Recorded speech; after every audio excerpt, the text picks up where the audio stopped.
Aku dapat Tara Turkish Delight. Berapa Mel? Segini Mel? 508 lira itu berapa Mel? Jadi persengketaan dan sebagainya gitu ya. Rakus dengan harta.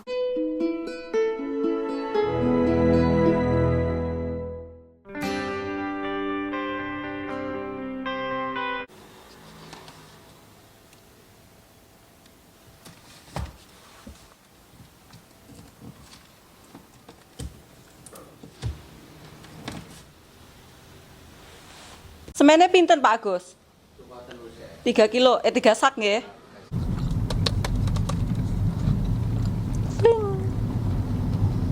Sida. Sida itu artinya apa? Turkish Delight. Manisan. Terus ngono ae guys. Sudah hilang 1 kotak. Yang paling enak. Selamat pagi.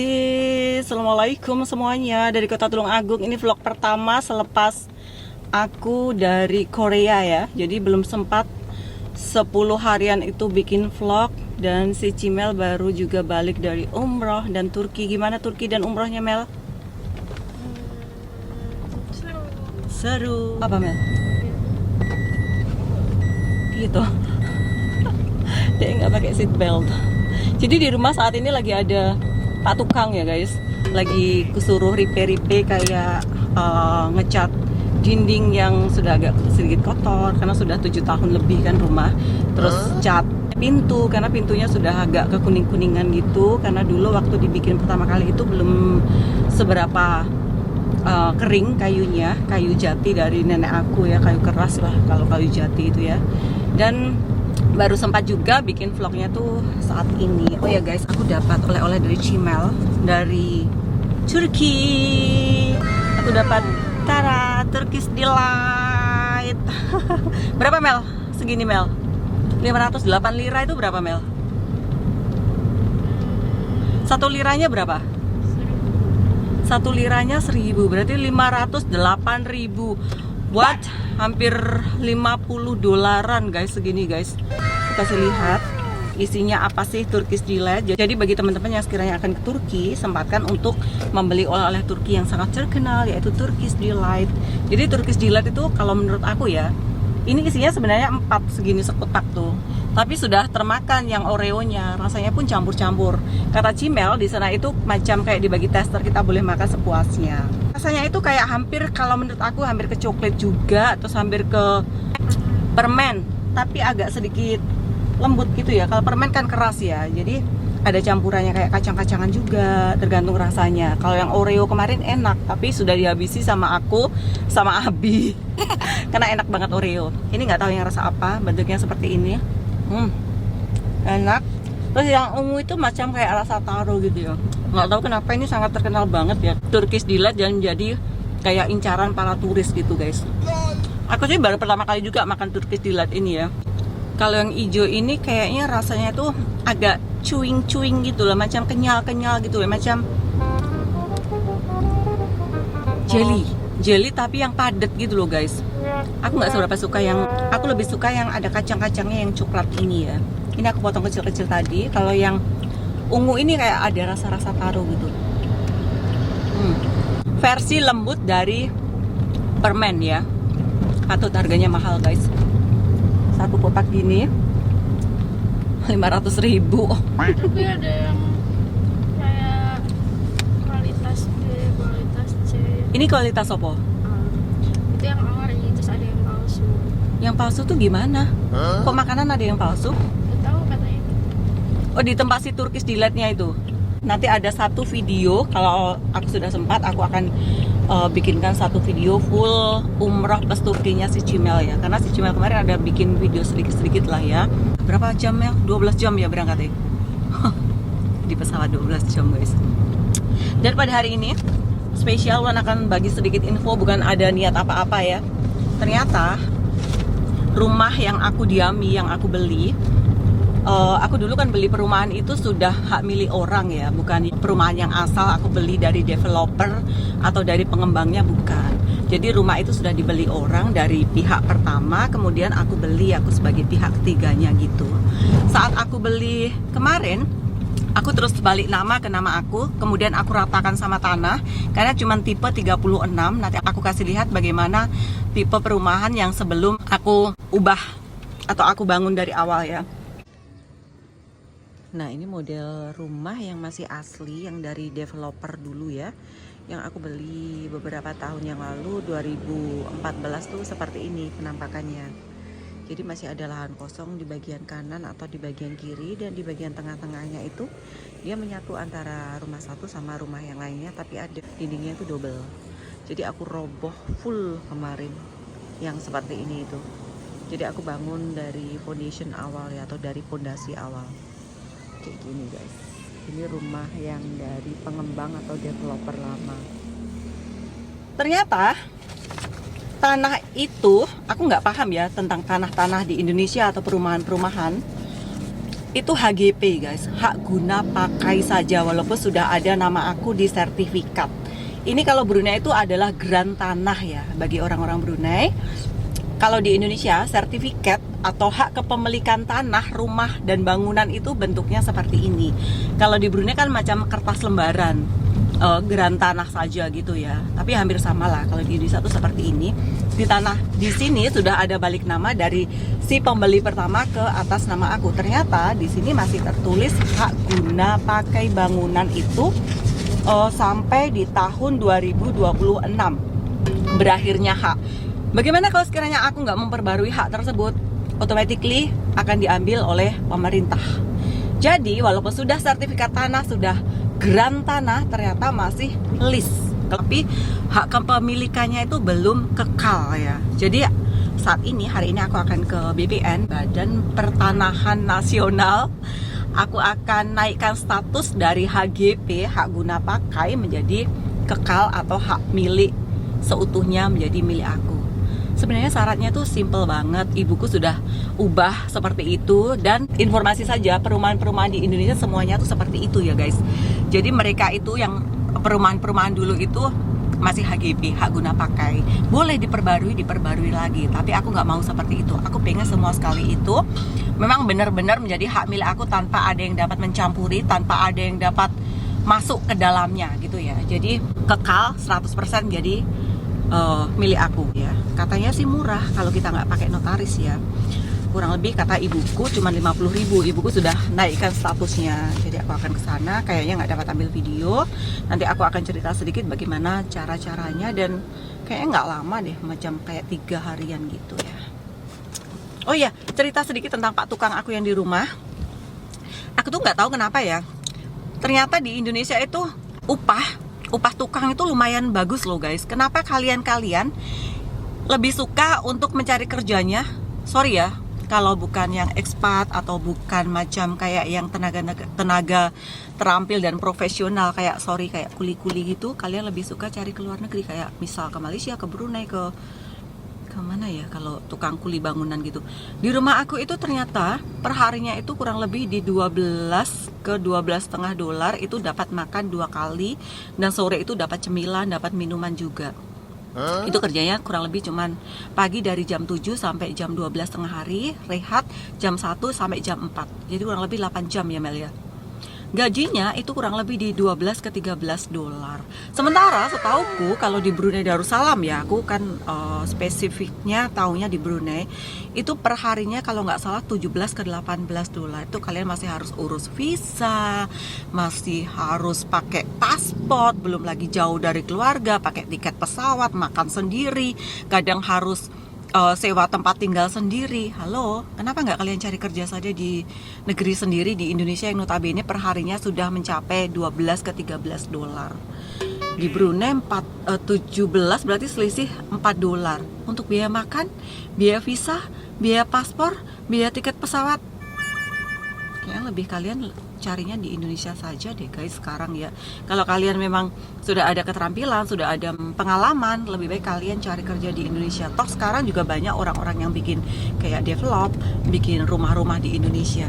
Hari-hari itu kayaknya banyak deh, kayak inbox, DM dan sebagainya di arah Instagram aku, Kak carikan kerja, aku gini, mau cari kerja di luar negeri. Sama saja guys. Kecuali kalau kalian carinya ke Korea atau ke Jepang. Ini pusat pertokoan di tengah kota Tulungagung. Jadi jalan ini tuh satu hala atau one way saja ya. Di sini banyak berbagai jenis, kayak kita kalau cari elektronik, cari furniture, cari kedai buku, kedai kasut dan sebagainya. Jadi macam kayak business center yang ada di Tulungagung tuh jalan ini. Aku nggak tahu jalan apa. Jalan apa, Mel? Basuki Rahmat. Uang Tulungagung tapi nggak ngerti jalan opo. Depan ini Pemda Tulungagung guys, jadi kantor bupati ya? Bukan, pemerintah daerah ya. Ini kantor pemerintah daerah atau governmentnya dari kota Tulungagung ya. Kabupaten bukan kota. Ini mall di Tulungagung, Apollo. Di sini ada Moko, ada KFC.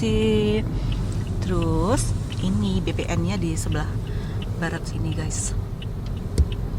Cari parkingnya susah rek. Aku ke BPN, si Cimel beli simen. Bawa duit piro. Persyaratannya sudah aku simpan di sini semua. Aku nggak tahu dia tuh minta kayak plan rumahnya atau enggak ya. Kalau minta plan rumah, aduh ya aku harus mencari lagi di file-file aku ya. Ternyata tadi cuman disuruh beli ini, harganya 10.000. Permohonan pendaftaran. Oh, boleh wakaf. Kantor pertanahan Tulungagung di sini belinya. Beli mapnya tadi, aku nggak ngerti kan di sini hak milik pribadi, mungkin gitu ya. Aku bilang kekal gitu. Maklumlah kata-kata aku. Lepas ini dari sini kita ke utara lagi. Oh, itu si Cimel sudah ke sana. Suruh tanya di sana. Aku nggak ngerti guys. Nanti pelan-pelan ya, satu step ya. Berarti bener yang ini guys. Kantah. Apa sih kantah? ATR BPN, Badan Pertanahan Nasional. Oh ya bener lah, berarti nggak pindah yang sebelah sana, tetap saja di sini. Ternyata persyaratan aku banyak yang kurang, harus minta legalisir ke kantor desa ya untuk KK sama KTP-nya, terus minta harus ada.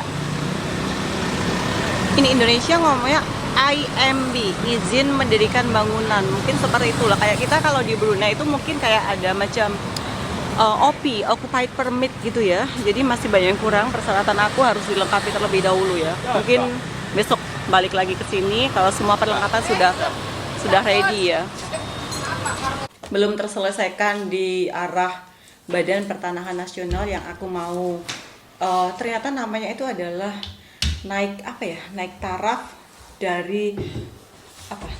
Aku bingung juga kalau di Indonesia tuh. Hak apa ya namanya di sini tuh, hak guna bangunan menjadi hak milik permanen atau kekal gitu ya. Jadi persyaratannya aku masih kurang. Ada minta akte jual beli. Aduh, akte jual belinya sudah nggak ada, sudah lama banget, ada 7-8 tahun yang lalu aku beli. Kemudian ada SPPT tahunan berjalan atau pajak atau cukai tahunan seperti ini masih ada. Yang tahun 2023 belum ada. Oh, ini namanya permohonan peningkatan hak dari hak guna bangunan menjadi hak milik permanen ya, gitulah istilahnya. Nggak banyak sih sebenarnya persyaratannya, cuman ya ada sebagian yang kurang lah, kayak IMB atau izin mendirikan bangunannya itu harus dilengkapi juga. Oh, si Cina lagi makan bakso guys, lihat. Aku mau kasih sambal. Hah? Aku mau kasih sambal. Enggak. Astagfirullahaladzim. Ya, biasa sih. Si Cimel beli bakso, mie ayam bakso campur ini harganya $1.13.000. Ada baksonya, ada ini apa sini? Ayam. Ya Allah, tadi kan aku beli 2, satunya buat Pak Agus, Pak tukang aku. Lah kok nggak aku kasih? Terus makannya pakai opo, Mel? Sembuhlah. 3 days later. Oke, lanjut lagi cerita tentang kemarin yang aku pernah cerita tentang aku mau naikkan status kepemilikan dari rumah aku dari hak guna bangunan menjadi hak milik kekal ya. Jadi kemarin tuh ada syarat yang kurang, kayak aku harus minta legalisir dari kantor kepala desa, terus dia minta macam site location plan dari perumahan ini, kemudian minta lagi IMB atau izin mendirikan bangunannya. ini sudah ada, tinggal aku mau minta kayak legalisir atau tanda tangan dari kepala desa atau ketua kampung dari desa aku ya. Kalau di sini itu ketua kampung atau kepala desa atau Pak Kades itu ada kantornya tersendiri. Jadi di tiap kampung atau di tiap desa itu semua ada kantornya tersendiri. Jadi kalau kita ada apa-apa, ada keperluan dengan segala sesuatu yang menyangkut diri kita sebagai warga kampung atau warga desa, itu kita tinggal mendatangi kantor kepala desa tersebut. Jadi harus kita amankan aset kita walaupun kita bukan orang yang rakus dengan harta, tapi emang ini harta yang aku cari dengan susah payah, yang aku kumpulkan dari hasil jerih payah dan titik peluh aku buat anak cucuku nanti. Gitu ya.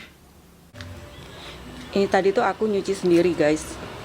Aku tuh sebenarnya jarang banget nyuciin di kayak di car wash gitu ya, karena memang ya buat kesibukan aku lah, juga nggak lama ya, paling hanya setengah jam gitu saja. Bersih nggak bersih, kalau kita nyuci sendiri itu puas hati ya. Lagipun kalau nyuciin di sini $4 ya, atau 40.000 rupiah gitu.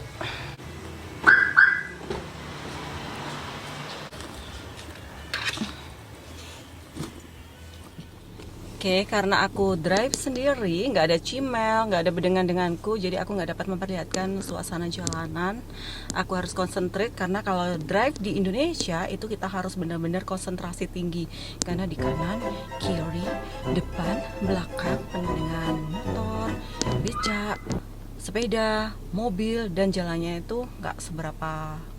Kalau jalan di kampung nggak seberapa luas ya, jadi kita harus benar-benar waspada. Tapi kalau di Brunei aku nggak boleh drive, guys. Di Indonesia dengan segala keruwetan seperti ini aku boleh drive. Kalau di Brunei belum dapat kebenaran atau belum dapat izin dari yalah, malas aku lanjutin. 9.16, harap-harap Pak Lurahnya atau Pak Kepala Desanya sudah ada ya. Ini kantor kepala desa yang ada di kampung aku, di Desa Bangoan, Kecamatan Kedungwaru, Kabupaten Tulungagung. Jadi kantor kepala desanya itu seperti ini. Ini tempat biasa meeting atau rapat-rapat para warga desa di depan sini ya, di arah aula sini. Biasanya seperti itu, ada musyawarah atau ada apa gitu. Terus biasa kantor kepala desanya itu di dalam sana, sama macam kayak wakil-wakilnya dan para staff-staffnya gitu. Lumayan luas nih, guys. Dari BPN atau Badan Pertanahan Nasional Tulungagung. Ya Allah, si kotak nih, kejap ya kotak. Aku kecilin dulu suaramu, nanti kena copyright. Jadi semua sekali sudah ditandatangani sama Pak Kepala Desa, tapi aku nggak bikin videonya karena buru-buru tadi. Pak Kepala Desanya juga sekejap lagi ada meeting atau mungkin ada acara apa gitu, jadi nggak sempat bikin video. Pak Kepala Desanya itu ramah banget, baik banget ternyata. Jadi kalau sekiranya aku nggak menemukan dia di kantor Kepala Desa, dia menyuruh aku untuk datang ke rumahnya kalau sekiranya mustahak atau pengen laju-laju minta tanda tangan atau sign beliau ya. Ini di depan sudah dari BPN. Aku akan serahkan semua sekali. Harap-harap semua persyaratanku itu semua sudah komplit ya, nggak ada yang miss atau nggak ada yang kurang. Sebenarnya nggak banyak sih persyaratannya, cuman ya itu ribetnya cari kepala desa kemarin dan minta sign sana sini itu, cari saksi dan sebagainya. Jian, materainya aku lupa belum beli, terus masih banyak yang harus diisi. Kupikir ini nggak diisi, ternyata ini permohonannya malahan dan sebagainya, tanda tangannya masih kurang. Jadi aku mau ngisi di sini saja di mobil. Terus minta lagi akte AJB, akte jual beli. Sementara dari penjual dulu itu aku nggak dikasih akte jual beli, nggak dikasih. Terus macam site location plan-nya nggak dikasih atau IMB-nya. Ya Allah, aku harus ke kantor kecamatan untuk minta salinan dari akte atau AJB, akte jual belinya. Oh my gosh, masih banyak yang kurang, guys. Harus bolak-balik, ini kali yang kedua. Semoga kali yang ketiga ini nanti semuanya terselesaikan, dan katanya cuma 7 hari kerja saja. Oke. Ya udahlah, aku mau ngopi-ngopi dulu. Udahlah, ini diurus besok-besok sajalah. Masih sampai 2026 kan. Kesel gitu loh kalau harus bolak-balik tuh ya, ada yang kurang gitu ya.